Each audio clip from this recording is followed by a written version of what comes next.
প্রিয় ১৯তম শিক্ষক নিবন্ধন প্রার্থীগণ, আসসালামু আলাইকুম। আজকে আমি একটি সুখবর নিয়ে হাজির হয়েছি, যা খুবই গুরুত্বপূর্ণ। ১৯তম শিক্ষক নিবন্ধন সম্পর্কে দ্য ডেইলি ক্যাম্পাস পত্রিকায় আজকে সকাল ১১টায় একটি খবর প্রকাশিত হয়েছে, যা খুবই গুরুত্বপূর্ণ।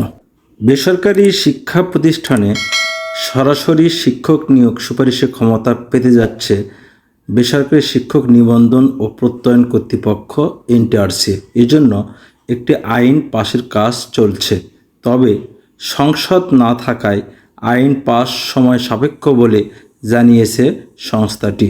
এ অবস্থায় আগের নিয়মেই শিক্ষক নিবন্ধন পরীক্ষা আয়োজন করা হতে পারে বলে জানা গেছে আওয়ামী লীগ সরকার ক্ষমতায় থাকাকালীন নতুন আইন পাশের উদ্যোগ নেওয়া হয়েছিল, তবে সরকার পতনের পর সংসদ বিলুপ্ত হওয়ায় আইন পাশের বিষয়টি স্থগিত হয়ে গেছে।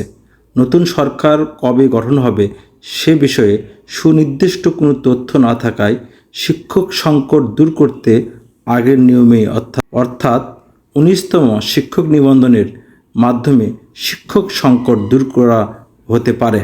এ বিষয়ে এনটিআরসির সদস্য শিক্ষাতত্ত্ব ও শিক্ষামান মোহাম্মদ নুরে আলম সিদ্দিকী দ্য ডেইলি ক্যাম্পাসকে বলেন, আইন পাস কিংবা শিক্ষক নিবন্ধন পরীক্ষা সংক্রান্ত কোনো কিছুই এই মুহূর্তে বলা যাচ্ছে না, তবে আইন পাস করতে সংসদে তুলতে হয়। যেহেতু সংসদ নেই, কাজেই এটি কবে পাস হবে সে বিষয়ে নির্দিষ্ট করে কিছু বলা যাচ্ছে না। এনটিআরসির একটি সূত্র জানিয়েছে, দেশের শিক্ষা প্রতিষ্ঠানগুলোতে তীব্র শিক্ষক সংকট রয়েছে। এজন্য যত দ্রুত সম্ভব তারা নিবন্ধন পরীক্ষার বিজ্ঞপ্তি প্রকাশ করতে চান।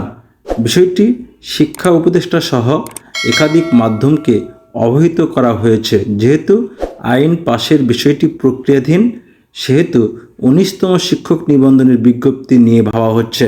নাম অপ্রকাশিত রাখার স্বার্থে এনটিআরসির পরীক্ষা মূল্যায়ন ও প্রত্যয়ন শাখার এক কর্মকর্তা দ্য ডেইলি ক্যাম্পাসকে বলেন, আমরা ১৮তম শিক্ষক নিবন্ধনের মাধ্যমে সনদ অর্জনের প্রথা বিলুপ্ত করতে চেয়েছিলাম, তবে দেশে অস্থিতিশীল পরিস্থিতি বিরাজ করায় আইন পাস হতে সময় লাগবে। এজন্য ১৯তম শিক্ষক নিবন্ধনের বিজ্ঞপ্তি নিয়ে ভাবা হচ্ছে। মন্ত্রণালয়ের নির্দেশনা অনুযায়ী এই বিষয়ে ব্যবস্থা নেওয়া হবে। তাহলে এই খবর হতে সহজে প্রতীয়মান যে আগের নিয়মে অর্থাৎ ১৮তম শিক্ষক নিবন্ধন যে ৩টি ধাপে পরীক্ষা হবে, প্রথমে প্রিলিমিনারি, পরে লিখিত, তারপরে ভাইভা পরীক্ষা, এই ৩টি পরীক্ষার মাধ্যমেই ১৯তম শিক্ষক নিবন্ধন পরীক্ষা অনুষ্ঠিত হবে বলে জানিয়েছে এনটিআরসি। আমি আর কথা বাড়াবো না, এখানেই শেষ করছি। আল্লাহ হাফেজ।